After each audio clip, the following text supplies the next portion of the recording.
আসসালামু আলাইকুম। কেমন আছেন সবাই? আশা করি সবাই ভালো আছেন। আমি আজকে আলু আর ডিম দিয়ে ঝোল রান্না করব। তো এর জন্য আমি ফার্স্টে আলু আর ডিম সিদ্ধ করে ভালো করে ছিলে নিয়েছি। নিয়ে আমি এবার চুলার উপরে একটি কড়াই বসিয়ে দিব। দিয়ে আমি কড়াইটা ভালো করে গরম করে পরিমাণ মতো তেল নিব ডিমগুলা ভেজে নেওয়ার জন্য। তো আমি এখানে একটা একটা করে ডিম দিয়ে দিব। আমি আগেই ডিমগুলোতে লবণ আর হলুদ মিক্স করে নিয়েছি। তো এখন আমি ডিমগুলা লাল লাল করে ভেজে নিব এপাশ ওপাশ।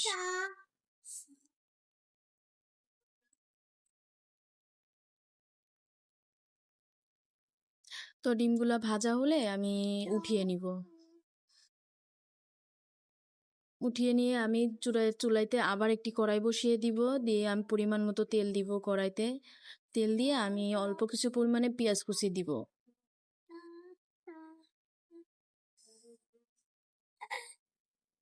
পেঁয়াজগুলো বাদামি কালার করে ভেজে নিব। ভাজা হলে আমি এর ভিতরে এই পরিমাণ মতো আদা রসুন বাটা দিব। দিয়ে আমি কিছুক্ষণ নেড়ে তারপরে সামান্য একটু পানি দিব। দিয়ে আমি ভালো করে নেড়ে চেড়ে এর ভিতরে লবণ দিব, হলুদের গুঁড়া দিব, তারপরে ধনিয়ার গুঁড়া দিব, মরিচের গুঁড়া দিব।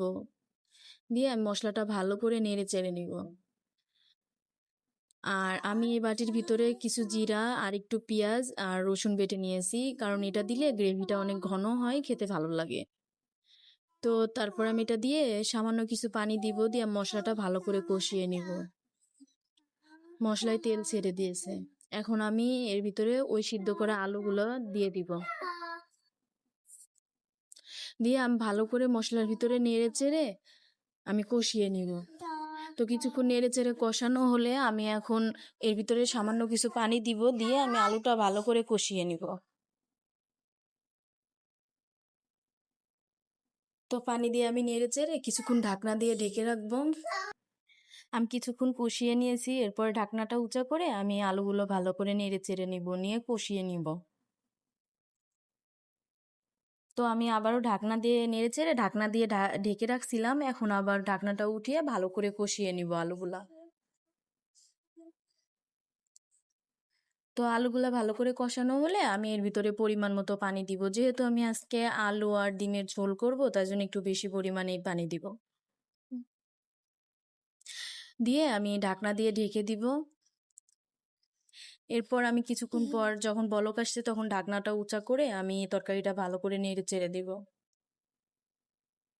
নাড়াচাড়া হলে আমি কিছুক্ষণ পরে ডিমগুলো সব দিয়ে দিব তরকারির ভিতরে। দিয়ে আমি ভালো করে নেড়ে চেড়ে আবার কিছুক্ষণ ঢাকনা দিয়ে ঢেকে রাখবো। কিছুক্ষণ পর ঢাকনাটা উঁচা করে আমি নেড়ে চেড়ে দিব। তো এর মাঝখানে বলে নিতে চাই, যদি আমার ভিডিওগুলো আপনাদের কাছে ভালো লেগে থাকে তাহলে অবশ্যই আমার পেজটাকে একটি ফলো দিবেন আর লাইক কমেন্ট শেয়ার করে পাশেই থাকবেন। তো এই তো আমার ডিমের ফাইনাল লুক। সবার কেমন লাগলো অবশ্যই আমাকে কমেন্টে জানাবেন। সবাই ভালো থাকবেন। আল্লাহ হাফেজ। আসসালামু আলাইকুম।